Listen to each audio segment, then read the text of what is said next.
Okay, the reason that I chose this topic to talk about this month is because it's one of the most common questions that people have that are considering buying or selling a house. Because let's be honest, at the end of the day, nothing really matters until you figure out what dollar is going into your pocket or what dollar is coming out of your pocket. So I want to dive into both the buyer side and the seller side very specifically as I can without talking about a specific property to help you better understand and better prepare. Or you can send this video to somebody you know so they can better understand or better prepare.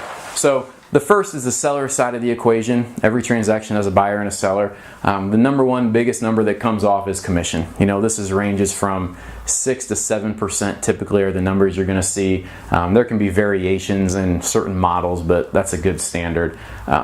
Taxes in the state of Indiana are always paying in arrears, which is for the previous year. So when your tax bill comes to you for 2016, it's actually for the usage of 2015. So taxes are due in May and November. Your May bill is for the first half of the prior year, and your November bill is for the second half of your prior year.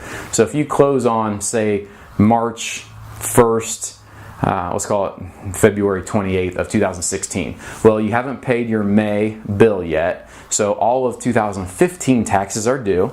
And then you have to pay from January 1st up to February 28th of that year. So in that situation, you'd have 12 months plus 2 more for the next year. As a general rule, just figure 1 year of prior year's taxes, or dollar amount of year's taxes. A survey, not every transaction requires a survey. A good negotiator can get you out of that situation in some situations. But a survey on a regular plotted, subdivided neighborhood is usually $400 is kind of a good rule of thumb. I just got one today that was only $300, but that's a little more extreme. If you got acreage for splitting a farm up, it can be thousands of dollars. But $400 is a good rule of thumb in most situations.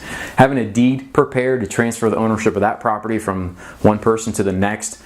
There are only 2 people in the world that are legally allowed to do it, as an attorney or the homeowner, and it's not something I'd advise a homeowner to do. So usually deed, we budget $100, but it can be 50, 75, but 100 is a good number. I skipped title insurance, closing fee, title search. On a $200,000 house, that's going to run about $1,200. So that is how we now today transfer ownership from one person to the next and ensure that that new owner is getting 100% ownership of the property, that there's no liens, no mechanics liens, no unpaid water bills, or the mortgages have been cleared. I've had deals die because they can't clear the title because there's issues. A friend of mine, Tasha Sector, has had nightmare stories with people that didn't get title insurance on a previous transaction, then come to her, and it can be a wreck. I'm just kind of lumping a few different things under recording fees of the courthouse. Usually you're talking $50, $60 in a myriad of probably 3 or 4 different fees. I'm just going to lump them together and call them recording fees, not huge.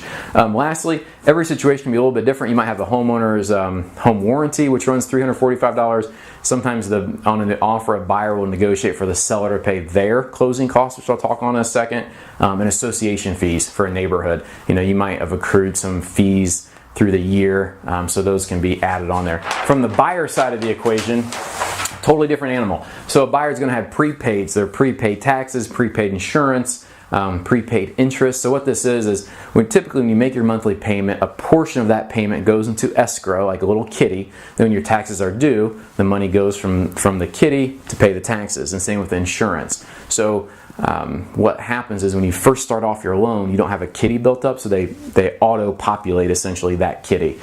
Interest, sometimes your first payment might not begin until the next month, so you'll pay interest on that money up into that first mortgage payment. So those are your prepaids. Your upfront costs are typically your homeowner's appraisal on the property and your inspections. You know, those are out-of-pocket upfront fees. And then there's the closing costs, which are essentially the buyer's portion of the title insurance and the lender's fees.